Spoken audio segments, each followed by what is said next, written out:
Hi everyone, welcome to this book launch of Bradley Hillier-Smith's book, The Ethics of State Responses to Refugees, which maybe we can send this copy around the room in a little bit for people to look at, and also got a discount flyer that hopefully distributed, but if you don't have it, come and ask us and we'll give that to you. It's always wonderful to have a new book that's out, but especially one that's timely and important in this way that philosophy books aren't necessarily always. We're trying out a format that we've done in the past. So Kieran Oberman, who's here from LSE, will ask Bradley some questions. So we have sort of an interview format, and at some point the room will also be open for further discussion. So take it away. Thanks so much. Thank you so much. It's great to be here. How many of you do philosophy of interest? Okay. The philosophy department. Okay. All right. Okay. Maybe ask how many of you don't, because yeah. Okay, great. Okay, good. Well, welcome everybody. Okay, that's really helpful. We've been doing work around Bradley, promoting online the book and that, I think, to a slightly different audience, so that's really helpful. I've had the opportunity to read this wonderful book. You all should too. It's fantastic to have this opportunity to discuss it here with Bradley. So perhaps we could start off by you telling us a bit about what inspired you to write this book. Sure, certainly. So, well, first of all, thank you so much, everyone, for coming. And thank you to Tamara, especially, for helping organise this. Really appreciate it. But yeah, I first started getting interested in this issue around 2015, when there was a significant increase in the amount of refugees seeking safety in Europe, in particular. And I was really troubled by what I took to be the severe plight of refugees looking for safety. And so I started getting involved in refugee support groups, refugee charities, and so forth. And that took me to end up volunteering in the Calais refugee camp in particular. So for those of you who don't know, there was an informal refugee camp in Calais, in northern France, populated with a few thousand refugees who are trying to get to safety in the UK. And there was one particular event that I witnessed when I was volunteering in the camp that had quite a profound impact on me. And it was in February 2016, when the French authorities sought to clear the southern portion of the camp. And so I witnessed hundreds of riot police going into the camp, tearing refugees from their shelters, destroying the shelters and the tents, beating refugees with batons. I saw one refugee attempt to commit suicide in order to avoid being taken away. They used extreme violence against a lot of the inhabitants there. So again, beaten with batons, use of tear gas, rubber bullets, water cannon, including against women and children. And as a result of this clearance of that portion of the camp, families were separated, and over 100 unaccompanied refugee children went missing. And a few refugees physically sewed their mouths shut and went on hunger strike in protest against the maltreatment by the French authorities, but they were ignored and dismissed and so forth. So, having witnessed this, I was struck by the sense that what I had seen was deeply morally wrong, the use of violence against innocent people who were just seeking safety. And it struck me as a deeply unethical response towards refugees. And so I wanted to really understand, well, what would an ethical response to refugees be? What would that look like? So I wanted to try to develop an understanding of what are the specific moral obligations that states have towards refugees, and then understanding these obligations would help us understand what an ethical response would be. And that was my aim, with the hope that, having understood what an ethical response would be, it could be realized.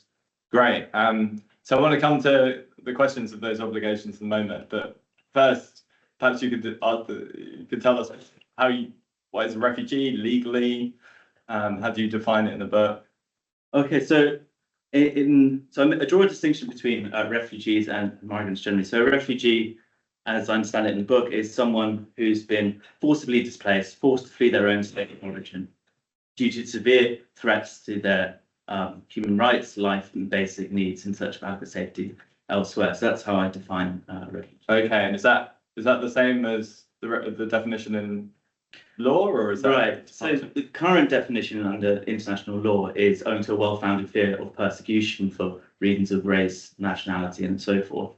But the general consensus among scholars is that this definition is arbitrarily narrow insofar as it focuses only on persecution, and that might exclude, for example, those who are forced to flee war, conflict, environmental degradation, and so forth. So I follow other scholars in having a more expansive definition of refugee as those who are forced to flee owing to severe threats to their lives, human rights, and basic needs, and that can include anything from war, conflict, persecution, and other human rights violations, and so forth. Okay, great. So you've told us a bit about your personal biography, what brought you to write the book. I was wondering what the context was in terms of the literature. Like, what was it about the philosophical debate that made you think that you had something to contribute? Right. So I thought, so in starting this project, of course, I wanted to consult philosophical literature. And what I found was that the dominant philosophical approach to understanding obligations towards refugees is what I call in the book the duty of rescue approach. Now, this approach holds that states in the global north, the northern states, UK, European states, Canada, the US, Australia, and so forth. It holds that these states are mere innocent bystanders, overlooking the harms that refugees are subjected to, and these states have a duty to rescue these refugees from these harms, at least if they're able to do so at little cost to themselves. Now, I think that this approach is essential in understanding obligations towards refugees, but I suggest in the book that, well, in its current form at least, it faces at least two limitations, which I think stem from a failure to pay close attention to certain morally significant features of the situation of refugees themselves. So the first limitation, I think, is that this approach doesn't pay sufficient attention to the variety of policies and practices that states in the global north in fact use in response to refugees, including border violence, forced detention of refugees, forced encampment of refugees, forced containment of refugees in certain regions where they face severe threats to their human rights. So states that adopt these kind of practices, well, we might question whether they really are mere innocent bystanders with respect to the harms that refugees are enduring. So the first half of my book engages with this under-acknowledged feature of the situation of refugees, namely those practices used in response, to arrive at an understanding of states' negative duties towards refugees, that is, duties not to harm or violate the rights of refugees. I think these negative duties hadn't been sufficiently considered or acknowledged in the literature. The second limitation with that duty of rescue approach was that I thought it failed to pay sufficient attention to the situation of refugees, and in particular, the fact that refugees are suffering extensively as a result of severe human rights violations, both in the causes of their displacement, that is, the reasons why they've been forced to flee is because of these extensive human rights violations, but also whilst they are displaced. So facing squalid and dangerous conditions in refugee camps, for example, where they're subjected to further human rights violations, or facing destitution in urban areas, where again they face extensive human rights violations in regions in the global south, or risking their lives in dangerous journeys to reach the global north. No worries. And so refugees are subjected to human rights violations, both in the course of their displacement and while they're displaced. Sure. And I think this is morally significant insofar as it means that refugees have been subjected to certain particular harms and injustices that I think have been under-acknowledged. And this has implications for understanding the strength and specification of states' positive duties towards refugees, that is, duties to protect and assist refugees. So the second half of my book aims to analyse this more significant feature to develop an understanding of the positive duties. So the thought is we need an account of both these negative duties and these positive duties in order to have a complete account of obligations towards refugees. Okay, good. So we've got these negative duties not to harm, we've got these positive duties to assist. And so one of the contributions of the book, as I'm understanding it, is got all these people kind of talking about refugees in a similar way that kind of Peter Singer would talk about global poverty. There's people out there in need, unspecified why they're in need, insufficient attention to that question. And then there's these states that are able to assist and like reach into, things, Lake, reach in, save the child, save the innocent person. And you're coming along and saying that that picture isn't the right picture, both when it comes to thinking about the duties of states towards the negative duties not to harm, but also the positive duties in terms of why the person is in the lake in the first place. So let's go through those. So we've got the negative duty part and the positive duty part. It's a beautifully structured book. So let's go through it. So the negative duty part. What's wrong with that picture? Why aren't states? There's these states. They've got these resources. Why aren't they in a position like a bystander? Just right. So you're right. So this dominant approach conceives of northern states as the innocent bystander, and they sometimes often invoke either seeing as drowning child case, where you're asked to suppose you're walking through the park one day and you see this small child drowning in the pond. You can easily save the child at a little cost to yourself, maybe by ruining your clothes or some such. And it's obviously you have a moral obligation to do so.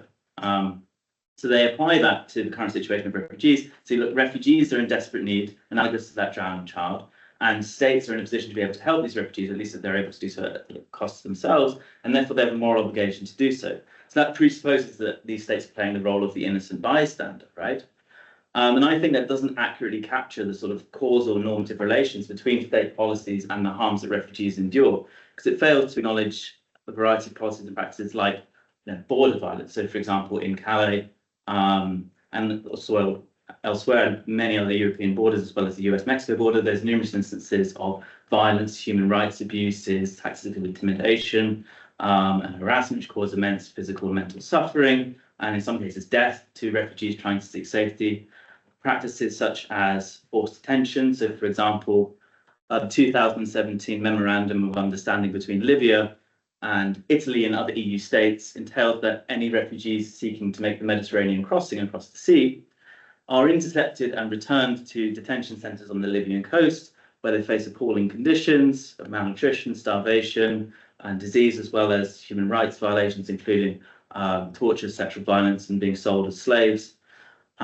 Also, other practices such as forced encampment. So, as part of the 2016 EU-Turkey deal, refugees who had made the crossing across the Aegean Sea from Turkey to the Greek islands were forcibly enclosed into camps on those islands, prevented from onward travel to mainland Greece, mainland Europe. And in these camp settings, there were again appalling conditions and extensive human rights violations, with sexual violence being among the most pervasive. And also, it fails to consider practices such as containment, which is the practice whereby states in the global north seek to contain refugees in certain regions in the global south. And they do that by blocking off the main migratory routes to seek safety in the global north. So, for example, that arrangement with Libya blocks that migratory route to seek safety in Europe, and thereby it contains refugees in regions in northern Africa where they face severe threats to their human rights. And that EU-Turkey deal, again, blocks that main migratory route, and so contains refugees in regions close to their states of origin, in Turkey, Jordan, and Lebanon, where again they face extensive and severe human rights violations. So I think that that dominant approach, which conceives of states as innocent bystanders, fails to acknowledge these practices, and I think they require a normative analysis in order to understand states' negative duties, and that's what I aim to provide in the book. Great. So if I've got it right, what you're saying is because of these practices, so the violence and all the ghastly treatment of refugees that you document in the book, but also just like physical barriers. So even if there was just like, Trump had really built a wall that was, you can't build walls like this, but if you build a wall that was just totally impassable, that would still be an intervention. And in that sense, in your view, a possible violation of a negative duty not to harm. And so to return to Singer's analogy, are you arguing it's a bit like, instead of like failing to help the child out of the pond, it's like putting up barriers so that the person can't even escape from water? Yes, so that's exactly right. So the thought is that it matters if the states are denying a person's escape from a harmful sequence, right? So if you deny someone's escape from a harmful sequence, that itself constitutes doing harm. So if you block the fire escape of a burning building or something like that, and you deny a victim's escape from a harmful sequence such that they are in fact harmed in virtue of your action, that constitutes doing harm. And so I think when states enact policies, particularly, for example, containment policies that contain refugees in certain regions and thereby prevent them from escaping severe harms, then that in itself constitutes doing harm. And so you're right. I think the analogy is there's a child drowning in a pond and you hold them at arm's length in the pond such that they drown, thereby preventing them from swimming to safety onto your dry land. And I think that more accurately captures the sort of the relationship between state practices and the harms that refugees are facing. Okay, good. And just so that we complete, get this all clear. So the thought is that negative duties might be more weighty. I mean, what's the importance of making this point that there's a violation of negative duty? Yeah, okay. So I guess that's kind of a methodological point. As far as what I was trying to do in the book is appeal to core moral commitments that I believe are widely shared in common morality in order to maybe motivate widespread agreement to motivate reform.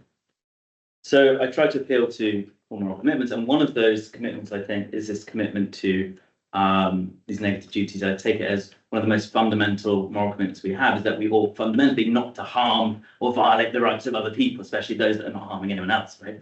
And then I also believe that it's actually we do have at least one moral duty to help those in desperate need if we're able to do so at little cost, for example. But typically people will think that your negative duties not to harm are particularly strong, stronger than one's positive duties to help others. That's not to say that one's positive duties are necessarily weak, but just that other things being equal, you have a stronger duty not to harm someone oneself than you do to save someone from comparable harm.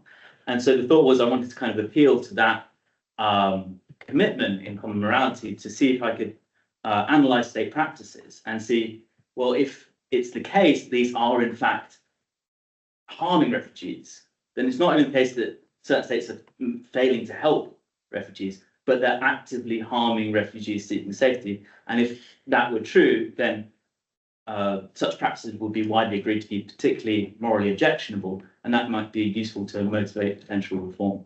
Okay, good. So let's take me through that a bit more, because the states that are practicing these policies, of course, attempt to justify them in various ways. And common justifications is that I mean, you can see this in the recent US election. The common justification is the sense that there's some kind of threat being posed. Is it her language of invasion, for instance? And thought is, well, if there wasn't containment, if there wasn't deterrent, then anyone would be free to move. Lots of people would want to move, and the receiving countries would be overrun. So what's your response to that? So my response is that, well, I guess there's an empirical question, right? So whether refugees do in fact pose like a security threat or a potential cost to economic interest or cultural interest in potential respective states. But with the potential threat to security, that's like unsubstantiated. There's no evidence whatsoever to support an association with the presence of refugees with outbreaks of civil violence or terrorism or anything like that. So it is a myth. In fact, the reverse is often the case, right? Refugees are understandably averse to violence and conflict and are fleeing violence and conflict and so forth. So it's a myth, it's an unsubstantiated myth, and it's an old myth as well. Even Jewish refugees fleeing Nazi Germany were deemed by some to be a security threat. But in terms of potential impacts on the economy or domestic cultures and so forth, so again, I think there's an empirical debate to be had about that.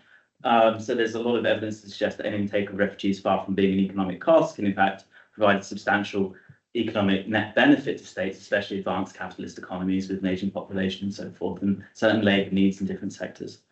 And it's also not necessarily the case that refugees would impose a cultural cost.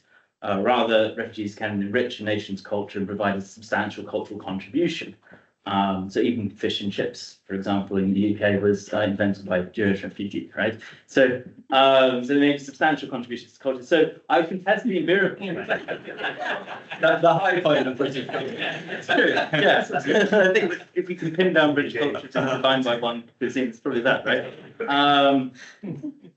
So I would, engage with the empirical case, but even if it's true, so setting the security interest aside because that's unsubstantiated, but even if it's true that refugees were to pose some economic or cultural cost or threat or whatever it might be, I think the interests that states may have in avoiding certain costs, economic costs, morally insignificant relative to the urgent interests of refugees to avoid the significant threats to their basic human rights and needs and lives. So I just don't think they carry the requisite moral significance to justify excluding those refugees whose interest and entrance might be necessary to save their very lives in the first instance, let alone adopting additional policies and practices that would further harm those refugees. And so we take it that economic and cultural interests are insufficient to justify harming innocent people in many other contexts. Like we already accept that states are not permitted to invade other states and enslave or violate the rights of foreign populations, even if it was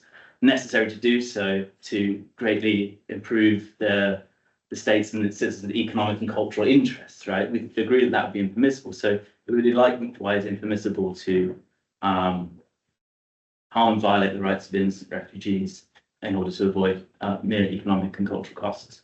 Okay, so I told Bradley before I started, maybe in this session, I'll be pushing back on a few ideas. So, you know, in part to spark discussion amongst the group. So on the question, you know, you've got it, you do well in mapping the different ways by which there's interventions by receiving states. And you say, look, this is the prevention of escape, this is harm. I was wondering, I mean, I'm thinking partly of an article by Fixus Tadros on this issue. I'm thinking maybe we can distinguish between different cases. So if you think about, you need, you know, to get the distinction between positive and negative, you kind of have to think through the various mechanics of what's exactly going on. So, so you can imagine cases in which someone is escaping and all they need is a place to escape to. And that's kind of in the book, the kind of case that you seem to be imagining. So it's like, just like the person's leaving the lake to get onto dry land. But then you, and maybe there's refugees that are exactly in that position that like, once they're over to the other side, as it were, they're free and safe. But there's going to be other people that need extra resources, whether it's resources to like, you know, feed and clothe them, or whether it's to defend them. So you think of, you know, Russian dissidents coming to the UK and weren't sufficiently defended.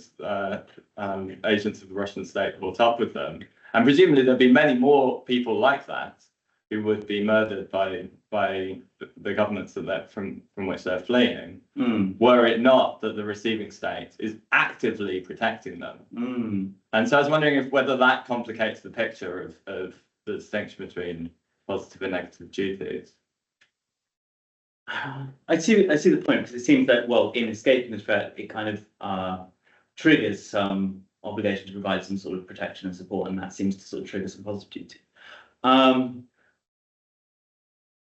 I don't think that necessarily complicates the picture, because we can imagine, suppose there's a small community who've gathered together to build like a protective wall around their farms or something like that.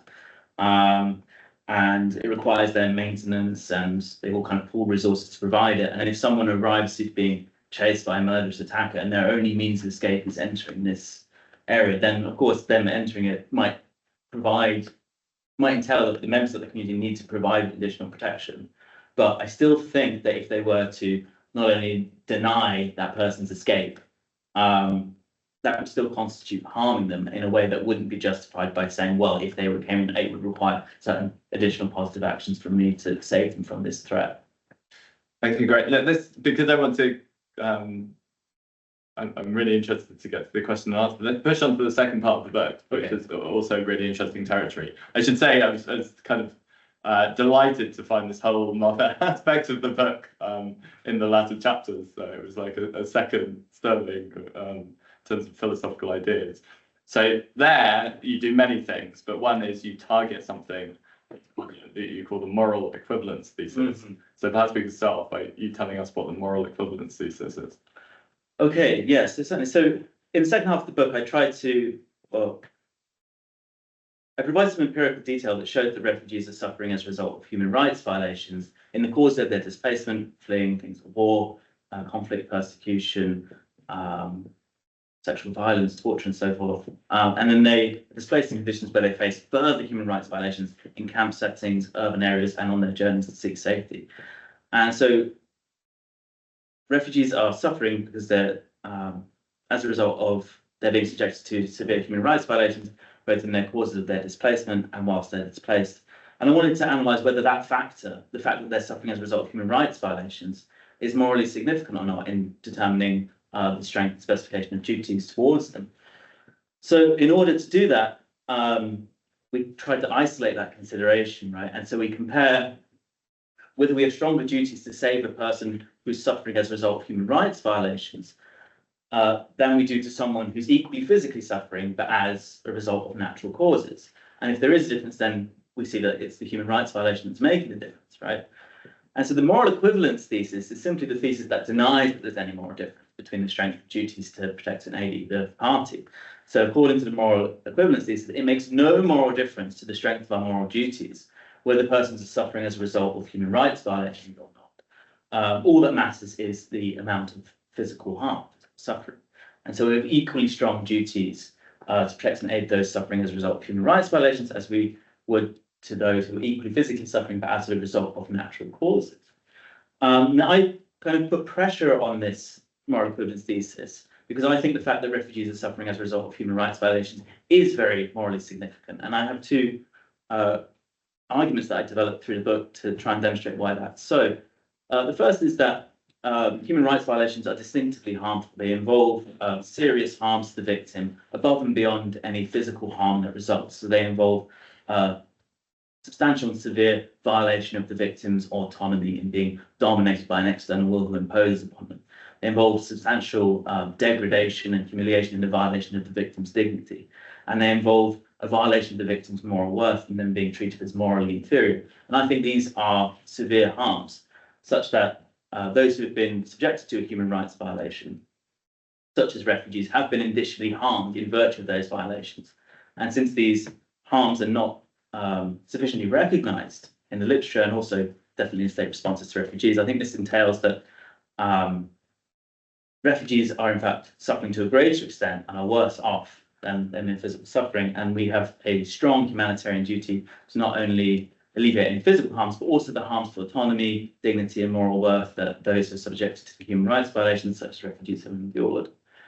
And then the second reason why I think the fact that refugees have been subjected to a human rights violation is morally significant is because I think human rights themselves entail positive duties to protect and aid right holders to secure their human rights.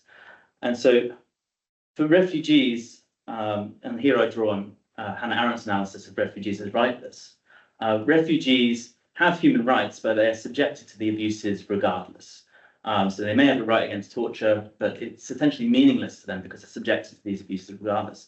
So I understand that to mean that though refugees have human rights, they lack the capabilities to enjoy the content of those rights. And so I think this reveals that human rights have entail positive duties to protect and aid right holders in order to secure their human rights such that they're able to enjoy their human rights. And I think these are distinct from duties to alleviate harm and suffering. They are instead duties of justice to secure the content of people's rights, which is supposed to be what people have a right to, is what they're minimally owed or entitled to as a matter of justice, to be free from sexual violence and torture and so forth. And so they are duties of justice to secure what people are entitled to as a matter of justice and to prevent and counteract the injustice of rights violations. So we have this strong humanitarian duty to alleviate the additional, so physical suffering and the additional harms to autonomy, dignity and moral worth, and additionally this duty of justice to protect human rights. And so I think these factors are significant and they have implications for strength and specification of duties towards refugees. Okay, well, tell me a bit about that. So you know we've got this distinction between people who are suffering from some natural misfortune and people who are suffering as a result of violating actions on the part of others. So you know, think back to the Singer's Lake. Perhaps the distinction could be people who've like fallen into the lake versus people who've perished. And you've got this thought that it matters for the reasons that you said that they've that these people have had their rights violated as opposed to merely suffering natural misfortune. In what way does it matter? In particular, what way does it matter when it comes to refugees? Okay, so I think, yeah, to take that sort of choice case, I think it does matter because that latter victim who's the subject of the rights violation has been additionally harmed, even if they're unaware that they have been pushed. Their autonomy has been additionally violated insofar as their remaining life and body and choices are now within the control of another agent, and I think that's harmful to people. I think they've been subjected to degradation in the violation of their dignity and being helpless and powerless against someone who's subjected them to such a violation. I think they suffer a violation of their moral worth by being treated as inferior, as disposable, as unworthy of life. And I think being treated as morally inferior by other human beings is harmful to people. So I think they have been additionally harmed in that respect. And I also think we have duties to other people, not only to alleviate their physical harm, but we have duties to prevent and counteract injustices against people. Okay, so what's the implications of that? What in policy implications? Why make this point in the book about refugees? I see. Okay, so I think this has implications for like strength and specification of states' obligations towards refugees in the following way. So we have this strong humanitarian duty to not only alleviate physical harms, but harms to autonomy, dignity, and moral worth. And we have this duty of justice to prevent and counteract injustice rights violations and secure human rights. Now, this has implications for the specification of states' duties towards refugees. So there's often an assumption that refugees are merely physically suffering and they only have biological needs, and thus providing for these needs by providing food, water, and shelter is a sufficient understanding and fulfillment of our duties towards them. And this plausibly underlies the use of camps, for example. So camps might provide some subsistence needs, but they don't necessarily address the additional harms that I've been alluding to.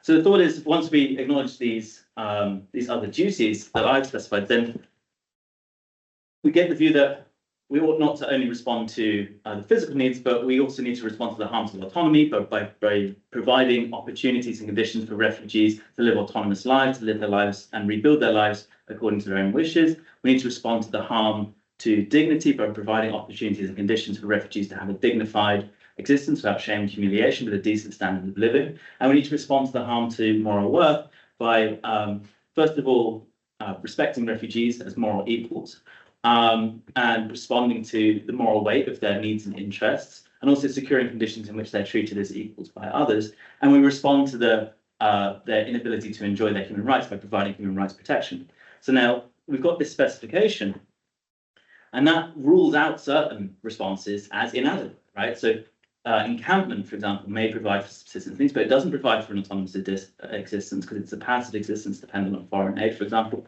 refugees are denied a right to free movement, right to work, and so forth. It doesn't respond to the harm to dignity because the conditions are often squalid, and that passive dependent existence is also not sufficient, doesn't meet the minimum conditions for a dignified existence. It doesn't respond to the harm to moral worth because it instead encloses refugees into camps, treating them as kind of undesirable elements to be secluded away. And it doesn't provide adequate human rights protection because, as is well noted, human rights violations are endemic in refugee camps, and some studies point to the full catalogue of human rights violations in certain camp settings.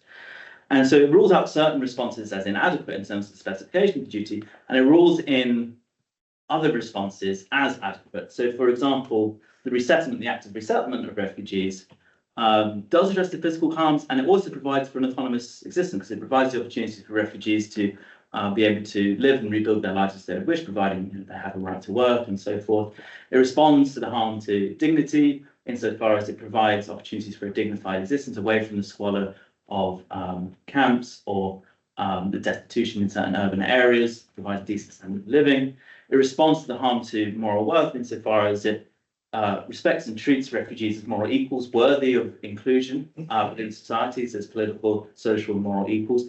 And it responds to the rightlessness of refugees insofar as it provides adequate human rights protection. So, having understood the harms that refugees are subjected to in virtue of the violations, we can understand what the appropriate specification of the duties are to respond to refugees, and then we can understand what the appropriate policy responses are. Okay, great. So all of that seems really powerful and intuitive to me. That we shouldn't just be thinking about kind of pleasure pain or, you know, a very narrow understanding of well-being. We should be thinking about all kinds of ways in which our lives can go better or worse, ways that we can be harmed by others. At the same time, so I should say the one part of the book I kind of officially have to push back is the moral equivalence thesis, because I support it in my own work. And that's kind of where I feel like it gets more controversial. So as you rightly point out in the book, if we don't go with the moral equivalence thesis, then things like effective altruism, but also I guess like the way we do cost-benefit analysis, the governments do cost-benefit analysis, would need to change. Because, I mean, to take the example of effective altruism, these different groups looking around the world for where they can do the most good, they're not thinking about whether someone is the victim of a natural misfortune or the victim of human action. And here's why you might not do it. Why so many philosophers such as myself have landed in the camp of supporting something like the moral equivalence thesis. You just take a case in which, you know, there's one person who's fallen into the lake, and there's another person who's being pushed, and it doesn't seem obvious that we should go out and save the person who's being pushed, especially. And then you start. That's where they're equal. But you start paying anything towards, you start adding people. Say, I don't know, 100 people have been pushed, but 101 have fallen into the lake, and we have to choose between the two groups. In those kinds of cases, my intuitions is that the hell with all the other things that you list in the book, just save the greater number. So what do you think about that? Yeah, no, it's really interesting. So you're right that not many people many people do agree with this moral equivalency, so it doesn't make a moral difference. And you have these sort of pair of cases where one person's fallen in the lake and one person's been pushed in, and it's supposed to be that, there's no moral difference, we have equal duty to save each.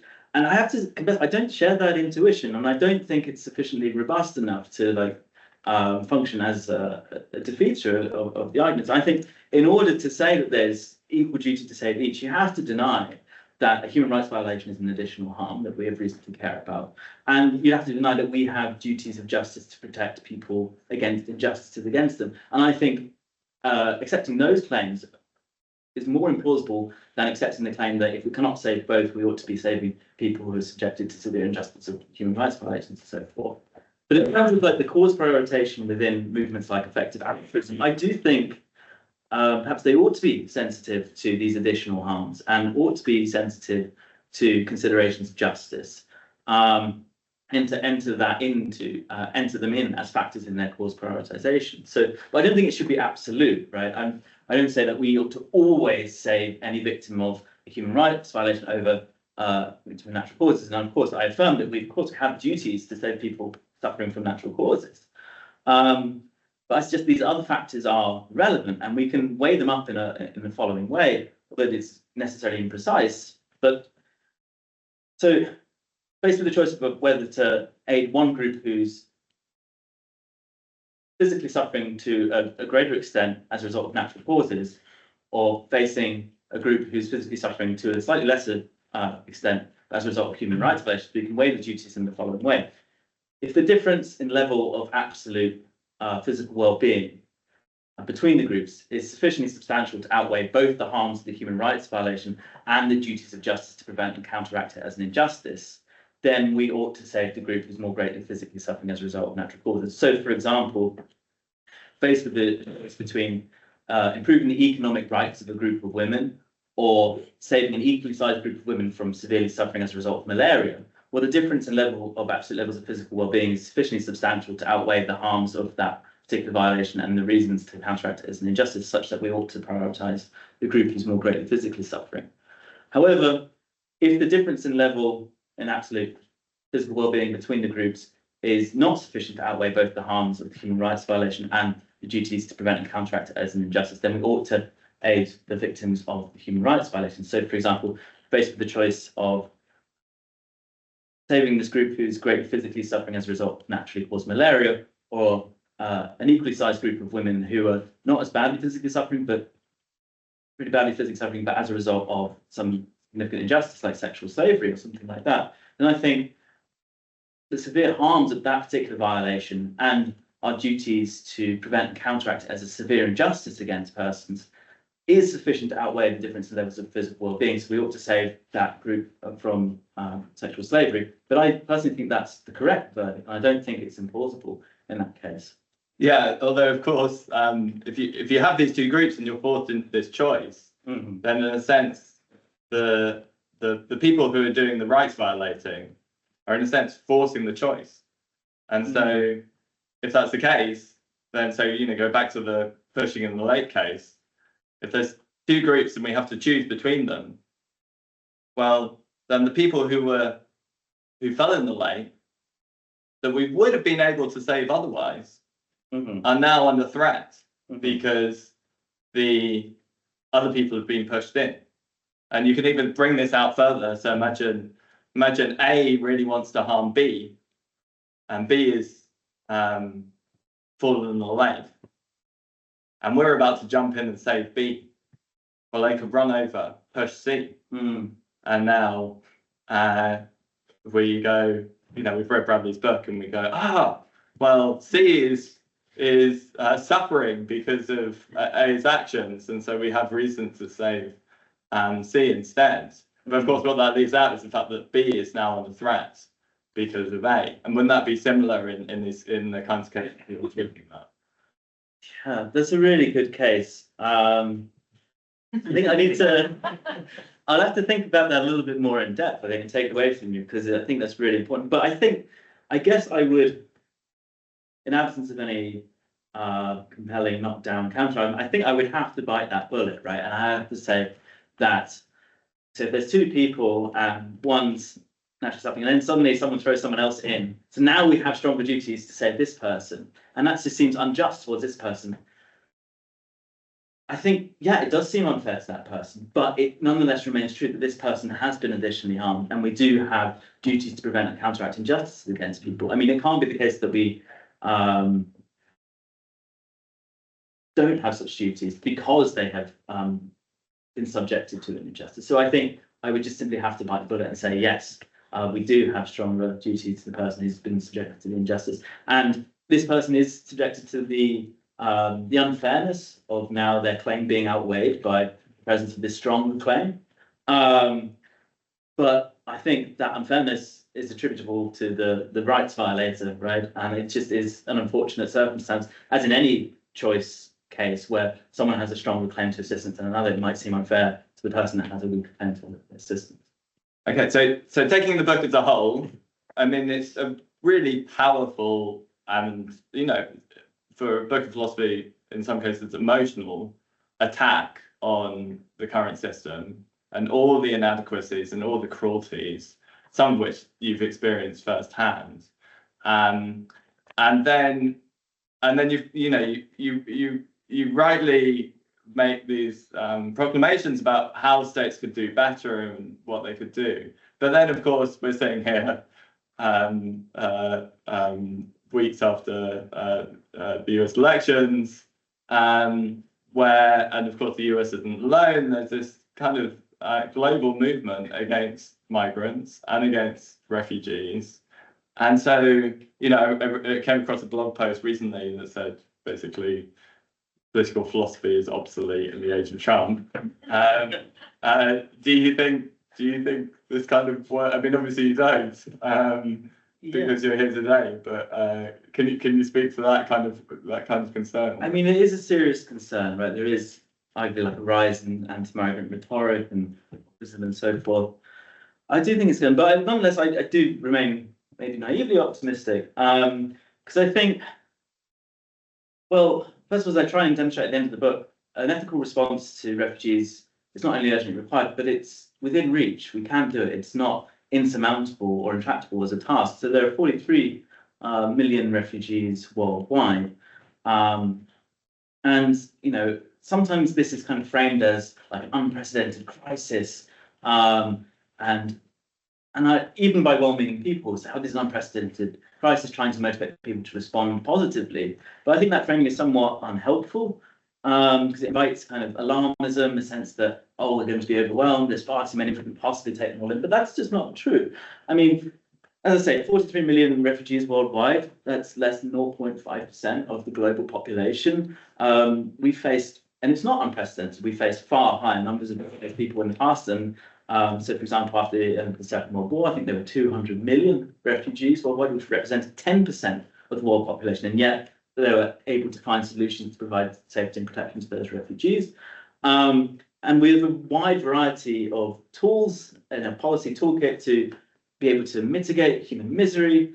And so I suggest in the book that, even small or modest expansions of resettlement schemes could do a lot to provide protection to some of the most vulnerable refugees. So, for example, if each of the 29 resettlement states committed to taking in about 100,000 refugees, that they could provide protection for around 3 million of the most vulnerable refugees, providing safe and legal routes, for example, by providing humanitarian visas to refugees, which could be valid documentation that refugees could use on commercial airlines to travel safely, so they don't have to engage in these dangerous journeys.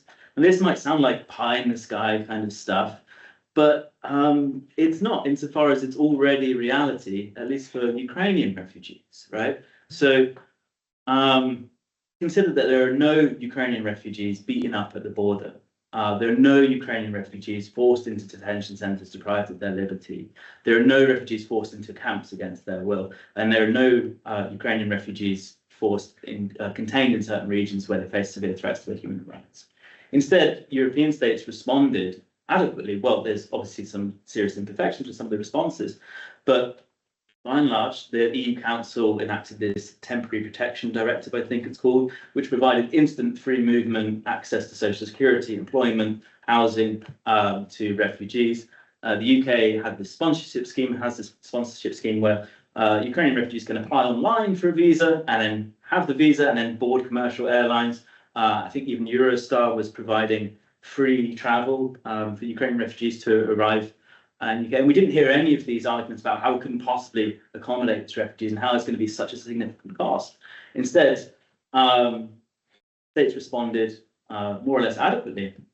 And so an ethical response is not only possible, but within reach, and it's already a reality for refugees and can and ought to be expanded to all. And so I would kind of push that point that it's not an intractable problem, and that we can achieve this ethical response. And so that's what I would say. Okay, great. That's in closing. You started with this image of you at this refugee camp, but of course you were there, I assume, as in the role of an activist above all. I mean, what do you think of do you think there's a duty on philosophers in particular to engage in activism around this, around the issues that they work on, or do you think it's just a general? Do you think there's a general duty for people to get involved? I mean, what do you think of the thought that the relationship, I guess, between scholarship and political activism? Yeah, well, I don't have a definitive answer to that question. I don't think scholars necessarily have a duty to get involved in these kind of things. But I think, well, at least for my analysis, I found it immensely beneficial to seriously engage and have conversations with refugees, and it helps inform the analysis. And I think it helps reveal certain important insights that might otherwise have been missed. So I think I would encourage scholars working on these applied issues to have that engagement with those who are affected. And I think there are examples of normative analysis going awry because it fails to have that engagement and properly understand the situation. But yeah, no, I think I wouldn't go so far as to say we have a duty to engage in activism, but I think there's an ethical response to refugees is possible, and I think numerous different actors can play their role in bringing that about, and I think that includes scholars too. Great. Well, thank you so much for this conversation.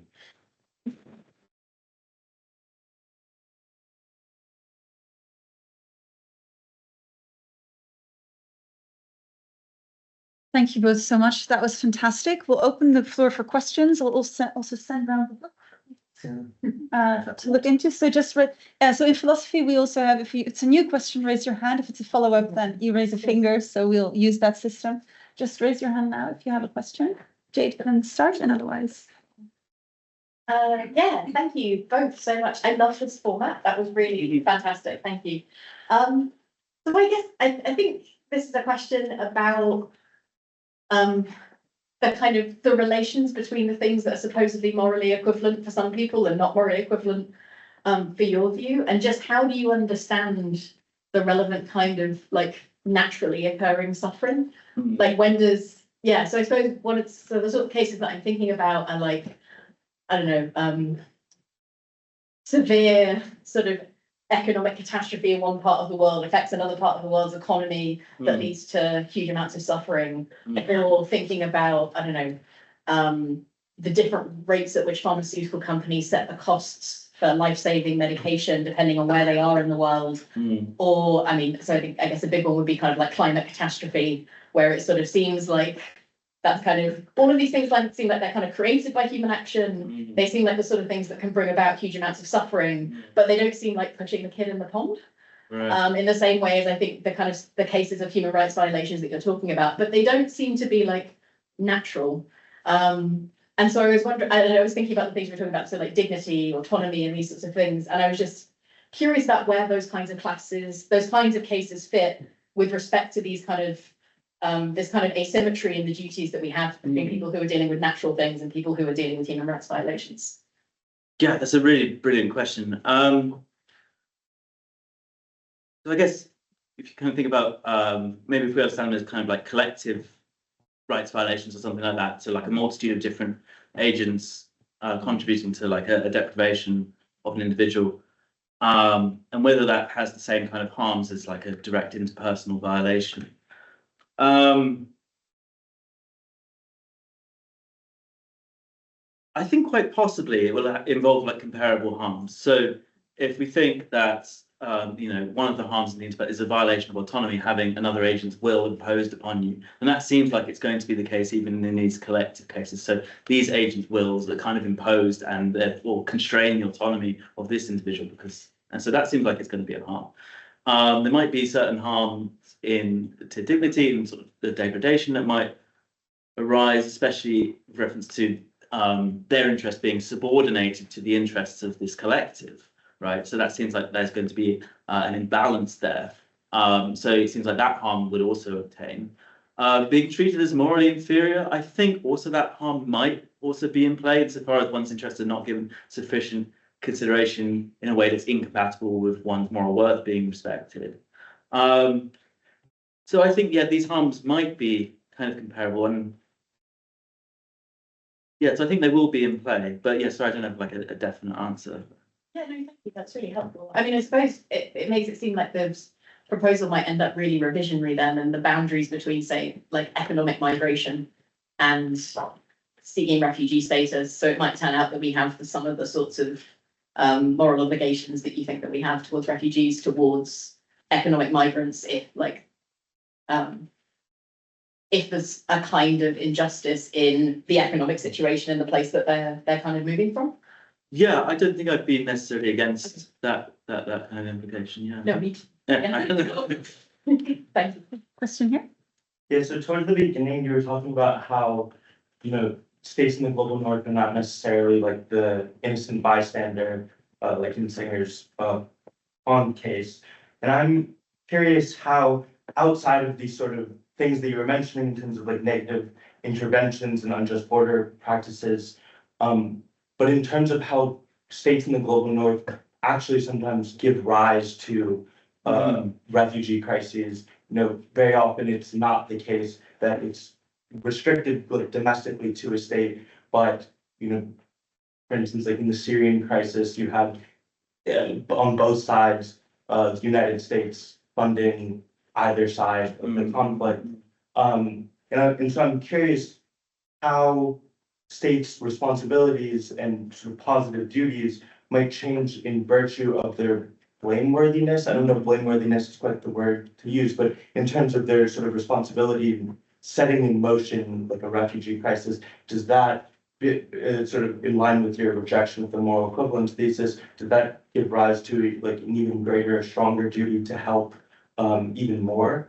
Right. No, that's a really important question. I didn't have time to address that properly. So yeah, I agree that if northern states are responsible for the causes of displacement, then they have very strong, these are negative duties not to harm, and so you have reparative duties to mitigate any unjust harms caused. So James Souter makes this case most thoroughly. So if, for example, one state invading another causes refugee displacement, then that invading state has particularly strong reparative negative duties to those refugees. And also this could be invoked in cases of like arms sales to different parties that cause displacement and so forth. So yeah, I think that's definitely a feature, but yeah, I don't engage with that in substantial detail in the book because it's been covered by other brilliant scholars. But it's the case that not all the world's refugees are necessarily displaced as a result of northern state policies, right, and foreign policy. And so we will still need an account of obligations to those refugees who are still displaced. Absolutely. Slight or small follow-up. I'm wondering if you think that that sort of obligation of states who happen to be responsible, at least in part, for bringing the refugee crisis, if there should maybe be some reflection in, say, like international law in terms of their duties to help in this situation, like how should that be implemented practically? Yeah, I don't think there's any sort of specification in international law that the state who's responsible for the displacement is necessarily under an additional obligation. I don't think that's a feature of international refugee law, but I think, yeah, a plausible model case could be made that it ought to be permanent. There's a question online by David Owen. Okay. Yeah.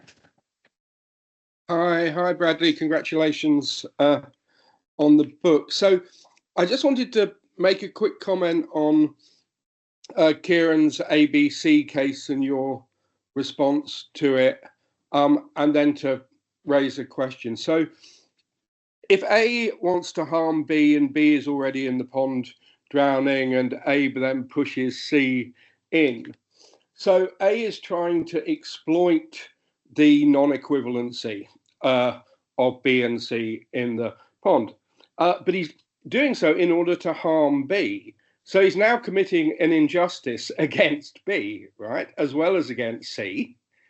Hence, it doesn't do anything to establish moral equivalency of in the original sense you're looking at. It just shows that now B is being subject to an injustice, which is done by subjecting C to an injustice.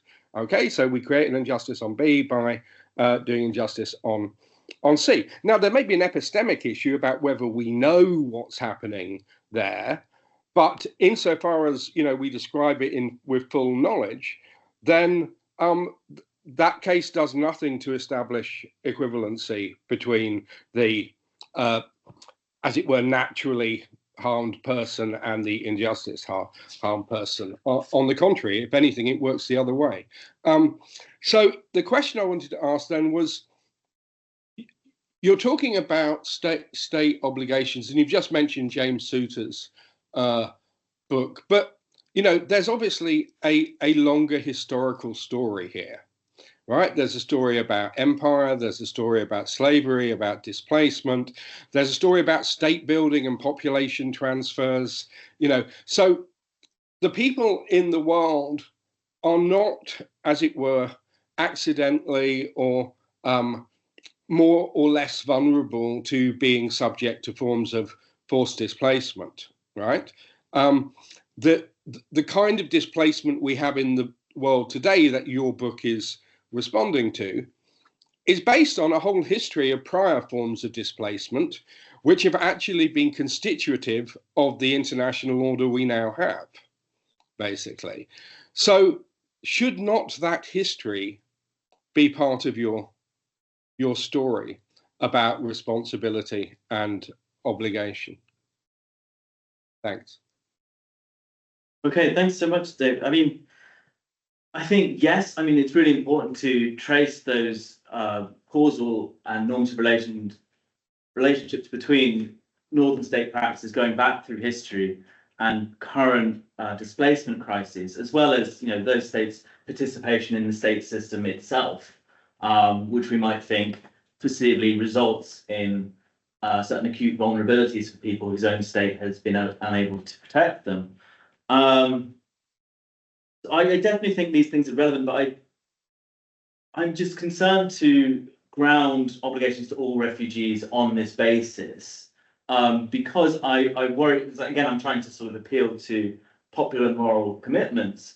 I worry that the causal normative connections between one particular state's actions, say like Sweden, and one particular cause of displacement, it's going to be difficult to potentially establish a sufficiently robust causal and normative relationship between those two factors to maybe ground a sufficiently strong duty of Swedes to protect those refugees. And so I'm not against those kind of, I think they're very important, these kind of broader stories.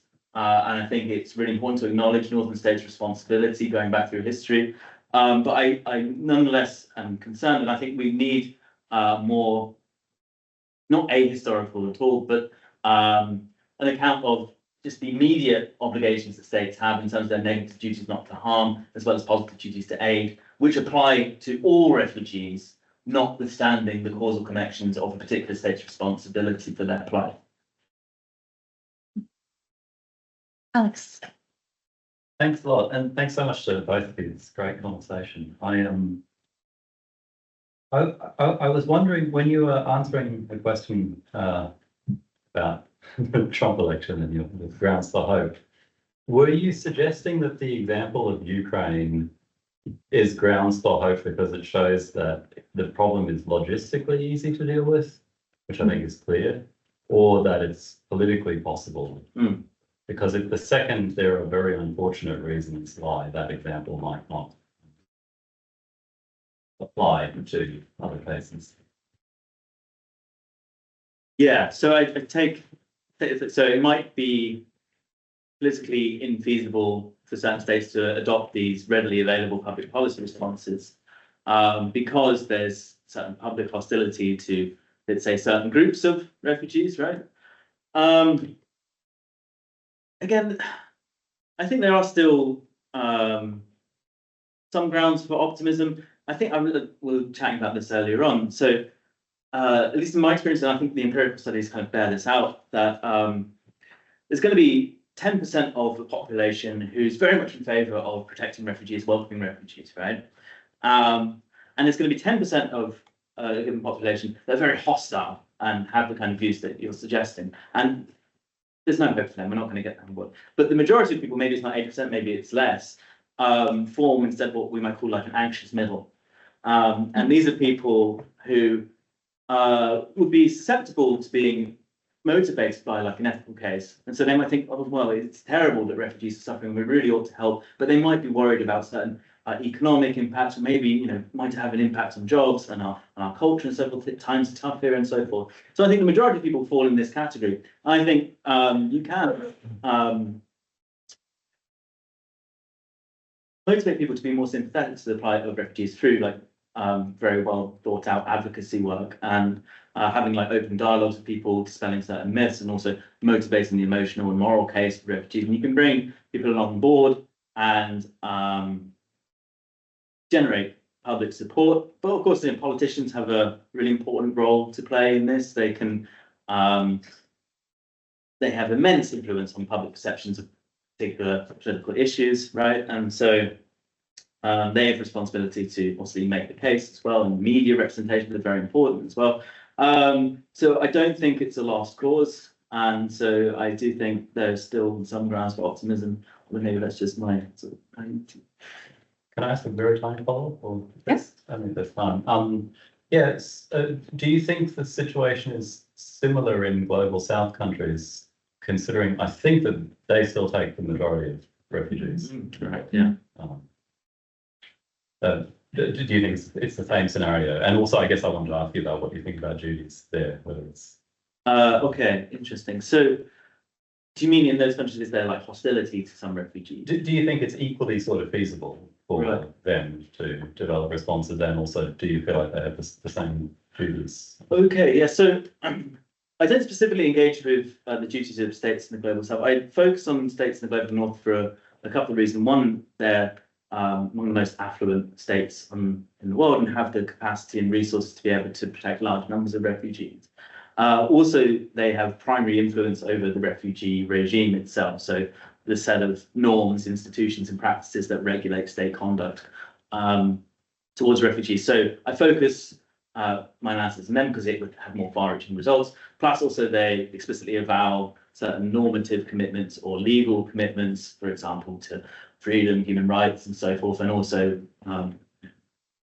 ratifying the Refugee Convention, commitments to the principle of asylum and non-refoulement, and so forth. So I focus my analysis on them, but I don't doubt that other states do have duties to protect and aid refugees if they're able to do so. So if they're passing resources to do so, then yeah, I do think they have duties, but I don't spell that out in particular detail. Thank you. Hey, so I had a question about costs and also sort of the positive negative distinction that you're making. So I'm kind of convinced in a lot of the real world cases where it seems like logistically this actually just isn't that difficult.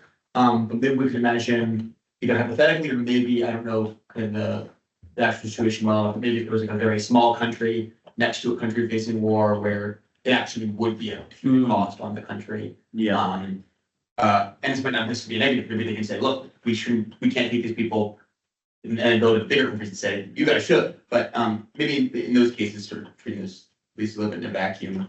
I feel like one of the ways, so I'm curious what you're thinking about this. I think one of the ways that maybe I differentiate positive and negative duties is when I'm thinking about, maybe you wouldn't have this differentiation, but I'm thinking about like the pond case, and if it's a one-off, we have to save the kid, and with that obligation. If this is for some reason a really dangerous pond, and there's like a kid falling in there every day, and it's actually not like that easy, it takes like 2 hours of swimming to be a safe him. Then I think that you can play around with hours, but there's a certain point where maybe I have the ability, like I find it convincing at least to be able to say, look, I have a duty, but not at the expense of like my autonomy, my ability to live my own life, that kind of thing. So this stinks, but I don't have the duty to sacrifice my life. Now, in contrast, maybe like if I put this pond on my property, I've set it up to be easy to fall into, or I've not taken precautions or something, then if I say, if someone else says, who's done this says like, well, look, I want to live my own life. I'm going to constantly save these kids. I say, well, go to hell. It's pond open, you're going to be harming them. And so like your autonomy or your own life doesn't come into consideration. So I guess that's maybe a place where positive and negative views come apart is about that. Now, my instinct with the small countries is they can say, look, we've got to put our money towards our cultural shows, that kind of stuff. So we have to turn you away. If you have the same instinct, I think that points towards them not actually harming, because of that puts them in the case of it's not their pond. So I guess depending on where your instincts are in that case, whether that's an objection or whether that actually goes along with what you're saying, but just for the force of that. Yeah, no, I think it's really, really important. Like in terms of the cost that agent might be obligated to bear in order to perform their duties, right? And I think you're right to draw that distinction between negative and positive duties. So standardly, the costs that you might be obligated to bear in order to avoid violating your negative duties are far greater than the costs you might be obligated to bear in order to fulfill your positive duties. So, for example, you might not be obligated to save someone drowning if it would cost you your arms and legs, for example, right? But you might still be obligated to sacrifice your arms or something like that if the alternative was killing an innocent person, right? So it seems like you would be obligated to incur those costs. So when it comes to states' negative duties not to harm refugees through like the current practices that I analyse, I do suggest that typical kind of justifications for avoiding helping refugees, like, oh, it might be too economic costly for us, they will be insufficient to reach the high threshold required to justify harming innocent people. So you will be obligated to incur those costs. So even if it would be significantly economically costly for oneself or culturally costly for oneself, that doesn't justify you harming innocent people in order to avoid those costs. But when it comes to positive duties, I suggest that, of course, there must be some kind of limit to the costs that states might be obligated to bear. And so Kieran and I have been discussing this part of my book. So I tentatively suggest what I call the principle of human rights, which I don't take myself as established, and there's a lot of work to be done on it. But the thought is that states are obligated to protect and aid refugees unless by doing so they would undermine their capacity to protect and uphold the human rights of their own citizens. So if a state cannot demonstrate that protecting and aiding refugees would necessarily undermine its capacity to protect the human rights of its own citizens, the state's obligated to protect and aid refugees. And so that, on that view, mere economic and cultural costs will be insufficient to justify refusing protection to refugees. Can I have a quick follow-up on this?